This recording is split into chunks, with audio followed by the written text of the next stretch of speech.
BRS working president KTR చొరవతో మలేషియాలో చిక్కుకున్న వారు విడుదలయ్యారు. మలేషియా ఎంబసీ అధికారులతో ఖానాపూర్ బీఆర్ఎస్ నియోజకవర్గ ఇన్ఛార్జి బూక్యా జాన్సన్ నాయక్ సంప్రదింపులు జరిపారు. జాన్సన్ నాయక్ ఇటీవల 2 సార్లు మలేషియా వెళ్లి అధికారులతో సంప్రదింపులు జరిపారు. మలేషియా జైల్లో ఉన్న కడెం మండలం లింగాపూర్కు చెందిన నరేష్, భాస్కర్, శంకర్, రాజేశ్వర్, శ్రీనివాస్, దుస్రాబాద్ మండలం మున్యాలకు చెందిన రవీందర్ ఉన్నారు. అయితే కేటీఆర్ చొరవతో వారు విడుదలయ్యారు. బాధితులు వారి కుటుంబ సభ్యులు కేటీఆర్ నివాసంలో కలిశారు. కేటీఆర్ను చూసి ఉద్వేగానికి గురయ్యారు. మీ వల్లే విడుదలయ్యామని బాధితులు కంటతడి పెట్టారు. మీకు జీవితాంతం రుణపడి ఉంటామని బాధితులు కుటుంబ సభ్యులు వెల్లడించారు.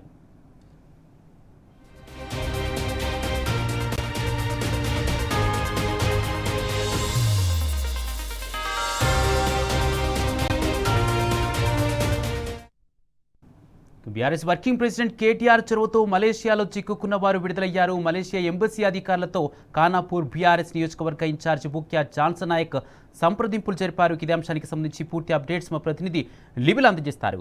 లివిల్, మలేషియా జైల్లో చిక్కుకున్నటువంటి ఖానాపూర్ వాసులు కేటీఆర్ చొరవతో విడుదలైనట్టుగా తెలుస్తుంది, ఏమంటున్నారు?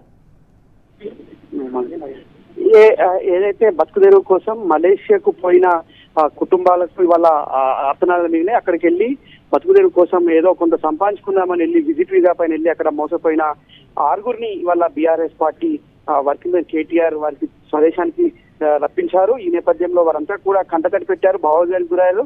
ఇది ఖానాపూర్ నియోజకవర్గం బూక్యా జాన్సన్ వారికి సంబంధించి ఆ వివరాలు తెలుసుకొని వారిని ఎప్పటికప్పుడు మానిటరింగ్ చేసి స్వయంగా బూక్యా జాన్సనే మలేషియా లో ఉన్న జైలుకి వెళ్లి వారితో సంప్రదించి అక్కడ ఉన్న ఎంబసీని కూడా సంప్రదించారు. ఎంబసీని సంప్రదించి ఎందుకు ఈ విధంగా జరిగింది, ఎలాంటి తప్పు చేయలేదు కదా ఏందని చెప్పేసి అక్కడ వివరాలు అడిగి తెలుసుకొని వారిని స్వదేశానికి రప్పించడానికి శత విధాల ప్రయత్నం చేశారు. బీఆర్ఎస్ కేటీఆర్ తో చర్చించి వారిని ఎట్టి పరిస్థితుల్లో ఇండియాకి తీసుకురావాలి, వారికి చిన్న చిన్న పిల్లలు ఉన్నారని చెప్పేసి కూడా బూక్యా జాన్సన్ కేటీఆర్ తో చెప్పడంతో వెంటనే కేటీఆర్ కూడా అక్కడ మలేషియాలో ఉన్న తెలంగాణ వారితో సంప్రదించి వారికి కావాల్సిన సౌకర్యాలు ఏర్పాటు చేయండి, వారికి సంబంధించి ఏ విధంగా అయితే వారు జైలు నుంచి త్వరితగతిన వస్తారు అని చెప్పేసి కూడా కేటీఆర్ ఆరాధనతో అక్కడ ఉన్న తెలంగాణ బిడ్డలు కావచ్చు బూక్యా జాన్సన్ చొరవతో ఇవాళ వారంతా కూడా స్వదేశానికి చేరుకున్నారు. అందులో 3 వాళ్ళు వచ్చారు.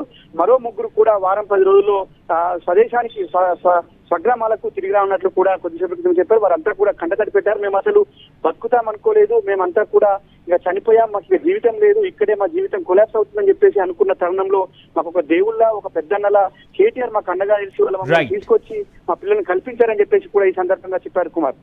Right, thank you లివిల్.